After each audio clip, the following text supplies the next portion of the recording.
Mahigit 20 bangka bumida sa Fluvial Parade sa Bacnotan, La Union. Tunghayan sa report ni CJ Turida. Pumarada sa karagatan ng La Union ang higit 20 bangka na napalamutian ng mga makukulay na disenyo na hawig sa mga sea creatures noong Biyernes. Tampok sa mga bangka ang iba't ibang produkto ng bawat bayan at ang masaganang kultura ng pangingisda sa lalawigan. Bukod sa Fluvial Parade, nagkaroon din ng bangkaton kung saan nagkarerahan ng bangka ang mga mangingisda mula sa iba't ibang coastal towns ng lalawigan.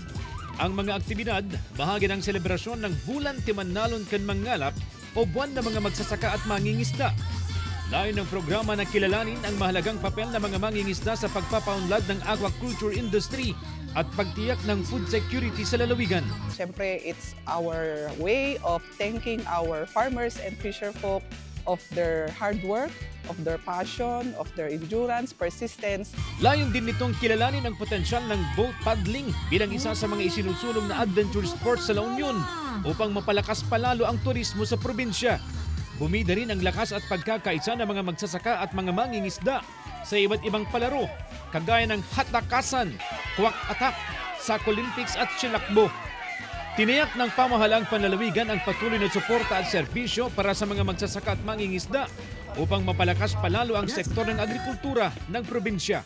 We hope po na sa mga susunod na taon, we will improve pa po yung ganitong activity natin para mas magiging enjoyable po sa ating mga farmers and fisher folks.